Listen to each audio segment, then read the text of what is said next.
let me confess to you. Apart from being a politician, I'm also a journalist. I've looked from outside inside, and I've looked from inside as well. And I will tell you this, that it takes a lot of work, a lot of energy, a lot of experience for a president of a country to have his finger on all the pies, on all the pies.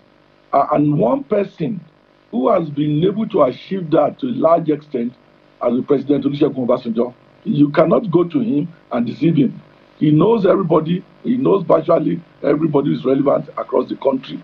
He can tell you the history of such persons, and and he's more, I think, meticulous about this kind of things. But after him, honestly, I think there has been some kind of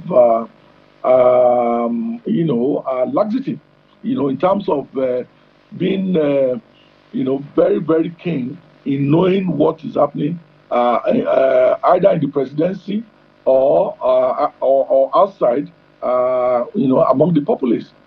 And it's not about making excuses for President Bola Ahmed Tinubu.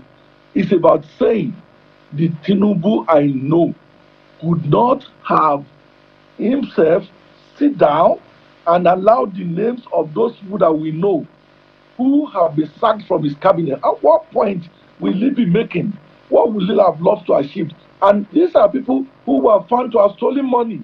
So if you then give them money to go and spend on the campaign in their constituency, automatically they're going to steal the money. So it's not in his own interest in the first place. Except these names are just being presented as some kind of a jamboree and some image of being involved for the boys and the girls. If these are people who are truly going to do the job, then I do not see how the president will sit down. What I suspect may just be that a number of people within the presidency and the political party headquarters were asked to go and do this. Perhaps, and when they came with the list, he didn't enjoy the vetting of the president, and that confirms for me when I then read the story that the president has asked has asked the list to be withdrawn. Something happened in recent past. Someone was appointed a minister in one of the states. He was highly recommended by somebody in government until somebody important from that state came and said, what am I seeing in all of the people who are from this state? This is the person you want to make a minister? I mean, he was scandalized, and the president now had to call those who recommended that fellow and say, look, you mean you didn't consult with this man in the state? You mean you didn't know the background of this fellow? That was how the poor person who was appointed was embarrassed and dropped from the list. There has been much of this thing in this government, and I'm calling on the president. If he can't do it, look for somebody within the system who is very good at vetting these things, so that he won't be flip-flopping. Things wouldn't have gone out and then he's withdrawing it and all of that. It doesn't portray him as somebody who is 100% in charge, and that's unfortunate. I know President Tinubu. I worked with him in his campaign. From my vantage point at that time, I go to him from time to time. I knew then how thorough he was and how thorough people around him were. So that's why, seeing this, I'm highly surprised. It's not a good one at all. I mean, you cannot. It's like going to pull out somebody from jail to come and manage your campaign. Having been sentenced for stealing. It's not right. Nobody can justify it.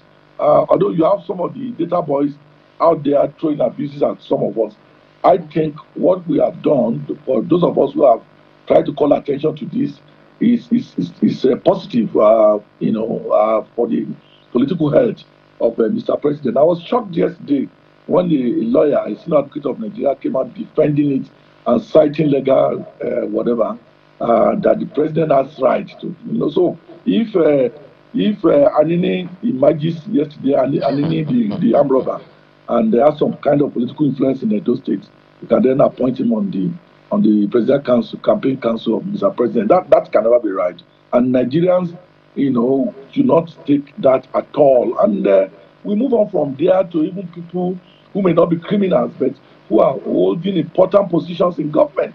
Yeah, they could be politicians, yes, but they are holding critical positions now. I mean, can you imagine putting the EFCC chairman as a member of campaign council? If you cannot put EFCC chairman, then you cannot put the chairman of Nigerian of NRS. It's just not. Yeah, behind the scene, he can support the president whichever way he wants to support the president. But for his name to be there, and showing clearly that he's part of this, I don't think that is right. I don't think it is right. And I believe that the president is going to do the needful, scrutinize that name, those names. In the first place, it's too unwieldy. I mean, 108 members.